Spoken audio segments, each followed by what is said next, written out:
ನಮ್ಮ ಭಾರತ ದೇಶದ ಪಾಕಿಸ್ತಾನದವ್ರು ಏನು ಮಾಡೋಕ್ಕಾಗಿಲ್ಲ. ಯುದ್ಧಕ್ಕೆ ಹೋದರೆ ಅವ್ರದ್ದು ಫಿನಿಶ್ ಒಂದೇ ಸಲ ಅಷ್ಟು ಇದೆ.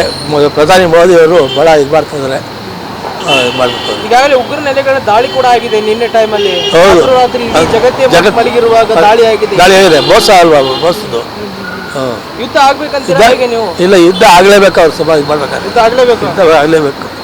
ಯಾಕೆ ಪದೇ ಪದೇ ಪಾಕಿಸ್ತಾನ ಈ ರೀತಿ ಮೆರೀತಿದೆ ಅಂತ? ಹೌದಾ, ಈ ಮಾಡೋದಕ್ಕೆ ನೀವು ಯಾವಾಗಲೂ ತಿರುಗಿ ಕರ್ಕೊಂಡು ಬರ್ತಾ ಇದ್ರು ಅವರು. ತಿರುಗಿ ಮುಂದೆ ನಾಳೆ ದಿವಸ ಎಲ್ಲ ಭಾಳ ತೊಂದರೆ ಆಗ್ಬಿಡ್ತದೆ. ಈಗಲೇ ಮಠ ಹಾಕ್ಬೇಕು. ಅಲ್ಲ, ನೀವು ಇಷ್ಟು ವರ್ಷದಿಂದ ಕೂಡ ನಿಮ್ಮ ಸಣ್ಣ ವಯಸ್ಸು ಇದ್ದಾಗ, ನಿಮ್ಮ ಏಜ್ ವಯಸ್ಸಲ್ಲಿ ಇರುವಾಗಲೂ ಕೂಡ ಅವಾಗಿಂದ ಇಲ್ಲಿವರೆಗೂ ಕೂಡ ಹೀಗೆ ಇದೆಯಾ ಪಾಕಿಸ್ತಾನ ಉಪಟಳ? ಪಾಕಿಸ್ತಾನ ಮೊದಲಿಂದ ಇದೆ. ಹೌದು, ಇಲ್ಲಿರೋ ಕೆಲವರು ಸಪೋರ್ಟ್ ಇದೆ. ನಮ್ಮ ಇಂಡಿಯಾ ಭಾರತ ದೇಶದಲ್ಲಿ ಅವರೇ ಮುಸ್ಲಿಮ್ನವರು ಭಾಳ ಇದು ಕೊಡ್ತಾರೆ. ಅದರಿಂದ ಒಳ್ಳೆ ಯುದ್ಧ ಮಾಡೋದೇ ಸರಿ, ಯುದ್ಧ ಮಾಡೋದೇ ಬೆಟ್ರು. ಈಗ ನಮ್ಮಲ್ಲಿ ಎಲ್ಲ ಪೌರುಷವೂ ಇದೆ. ನಮ್ಮ ಇಂಡಿಯಾದಲ್ಲಿ ಎಲ್ಲ ಪೌರುಷವೂ ಇದೆ. ನಮಗೆ ಏನಪ್ಪ ಅಂತಂದರೆ, ಈಗ ಅವ್ರನ್ನ 100 ಜನ ಸಾತ್ರ ನಮ್ಮವ್ರು 10 ಜನ ಸಾತ್ರ ನಮಗೆ ಹೊಟ್ಟೆ ಹೊರಿ ನಮ್ಮವ್ರು ಹೋಗ್ಬಿಡ್ತಾರೆ ಅಂತ. ಅದರಿಂದ ಈಗ ಅವರು ಮೇಲೆ ಬಿದ್ದಾಗ ನಾವು ನಿಂತ್ಕೊಳ್ಳಿಕ್ಕಾಗಲ್ಲ, ಮಾಡಲೇಬೇಕು, ಅನಿವಾರ್ಯ. ಬುದ್ಧಿ ಕಲಿಸು ಸರಿ ಅನ್ನಿಸ್ತದೆ ನಮಗೆ. ಅವರು ನಿನ್ನೆ ಕೂಡ ಪಾಕಿಸ್ತಾನದ ಉಗ್ರ ನೆಲೆಗಳ ಮೇಲೆ ಧ್ವಂಸ ಮಾಡಿದ್ದಾರೆ. ಹೌದು, ಮಾಡಿದ್ದಾರೆ.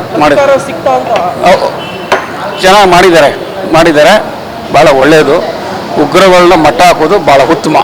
ಉಗ್ರಗಾಮಿಗಳನ್ನ ಅವರು ಸುಮ್ಮನೆ ಕೂತಿರೋ ನಿಂತಿರೋ ಮೇಲೆ ಬಂದು ಜನಗಳಿಗೆ ತೊಂದರೆ ಕೊಟ್ಟು ಸಾಯಿಸೋದು ಮಾಡ್ತಾ ಇದ್ದಾರಲ್ಲ, ಇದು ಅವ್ರಿಗೆ ಬುದ್ಧಿ ಕಲಿಸುವಂಥ ಒಂದು ಸಮಯ. ಇದು ಈ ಸಮಯ ಬಿಟ್ಟರೆ ಮತ್ತೆ ಬೇರೆ ಸಮಯ ಸಿಗಲ್ಲ.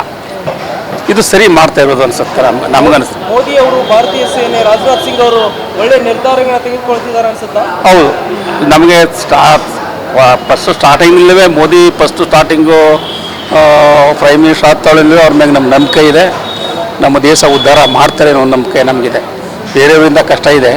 ಆದರೆ ಈಗ ಮೋದಿಯವರು ಹೇಳಿದ್ರೆ ಮತ್ತೆ ಬೇರೆ ಎಂಥವರು ಕೆಚ್ಚದೆ ಇರೋರು ಯಾರು ಬರ್ತಾರೆ ಅಂತ ಹೇಳಲಿಕ್ಕಾಗಲ್ಲ. ನಾವು ಇದು ಸೂಕ್ತ ಸಮಯ. ಈಗ ಏನು ಮಾಡಲಿಕ್ಕಾಗಲ್ಲ. ಈಗ ಅವರೇ ಹೋಗ್ತಾರೆ, ನಾವು ಹೋಗ್ತಾರೆ, ಪ್ರಶ್ನೆ ಬೇರೆ ಆಯಿತು. ನಿಂತ್ಕೊಂಡ್ಮೇಲೆ ನಾವು ಗೆಲ್ಲುವ ಶಕ್ತಿ ನಮ್ಮಲ್ಲಿ ತೋರಿಸ್ಬೇಕು. ಅವರು ಸಹ ಭಾಳ ಒಳ್ಳೆಯದು ಅನಿಸ್ತು. ಯುದ್ಧ ಆಗ್ಬೇಕಂತ ಆಗೋದು ಸರಿ, ಆಗಲೇಬೇಕು. ಇವ್ರಿಗೆ ಬುದ್ಧಿ ಕಲಿಸ್ಲಿಕ್ಕಾಗಲ್ಲ. ಯಾಕೆಂದರೆ ಅವರು ನಮ್ಮಂಥ ಮನುಷ್ಯರು ಕರುಣೆ ತೋರೋಣ, ಬದುಕಲಿ, ಸಮಾಜದಲ್ಲಿ ಇರಲಿ ಅಂತ ನಾವು ಕರುಣೆ ತೋರಿಸ್ತೀವಿ. ಆದರೆ ಅವರು ಬದುಕಲಿಕ್ಕೆ ಬಿಡಲ್ವಲ್ಲ. ನಮ್ಮನ್ನು ಬದುಕೋಕೆ ಬಿಟ್ಟಿದ್ರೆ ಸಂತೋಷ, ನಮ್ಮನ್ನೇ ಬದುಕೋಕೆ ಬಿಡೋದ್ರಿಂದ ಅವ್ರನ್ನ ಯಾಕೆ ಉಳಿಸ್ಬೇಕು? ಹೌದಾ ಇಲ್ಲ? ನಮಗಂಗೆ ಅನಿಸ್ತದೆ. ಅದರಲ್ಲಿ ಇನ್ನೂ ಬುದ್ಧಿವಂತರಿದ್ದಾರೆ ಎಷ್ಟೋ ಜನ, ಅದನ್ನು ಚರ್ಚೆ ಮಾಡ್ಬೋದು. ನೀವು ತುಂಬ ಹಿರಿಯರಿದ್ದೀರಿ, ಇಲ್ಲ, ಇದೇ ತಳ್ಳಿದು ಇದೇ. ಆದರೆ ಇದು ಸರಿ ಅನ್ನಿಸ್ತದೆ. ಇದು ಸಮಯ ಅವ್ರಿಗೆ ಬುದ್ಧಿ ಕಲಿಸ್ಲಿಕ್ಕೆ. ಇಲ್ಲ ಅವ್ರು ಸೆಂಡ್ರಾಗ್ಬಿಟ್ಟು ನಾವು ಮಾಡೋರು ತಪ್ಪು ಅಂತ ತಪ್ಪು ಒಪ್ಕೊಬಂದು ಏನೋ ನಮ್ಮಲ್ಲಿ ಇರ್ತಕ್ಕಂಥ ಉಗ್ರಗಾಮಿಗಳನ್ನು ನಿಮ್ಗೆ ಒಪ್ಪಿಸ್ತೀವಿ. ನಾವು ನಮಗೂ ನಿಮಗೂ ಯುದ್ಧ ಬೇಡ, ನಾವು ಬದುಕೋಣ ಅಂತ ಬಂದರೆ ಭಾಳ ಒಳ್ಳೆಯದು. ಅವರು ಬದುಕ್ಬೋದು, ನಾವು ಬದುಕ್ಬೋದು. ಈಗ ಇಲ್ಲ, ನಮ್ಮಲ್ಲೂ ನೋವಾಗುತ್ತೆ, ಅವರಲ್ಲೂ ನೋವಾಗುತ್ತೆ. ಹೆಚ್ಚಿಗೆ ಆಗೋದು ಅವ್ರಿಗೆ, ನಮಗಲ್ಲ. ಅಂದರೆ ಸ್ವಲ್ಪ ಆದರೂ ಈಗ ನಿಮಗೆ ಕಾಲೇ ಕಟ್ ಮಾಡ್ಕೊಂಡು ನನಗೆ ಬೆರಳು ಕಟ್ ಮಾಡ್ಕೊಂಡು ಹೋಗ್ಬರಲ್ವಾ ಅನ್ನೋ ಭಾವನೆ ನಮ್ಮಲ್ಲಿದೆ.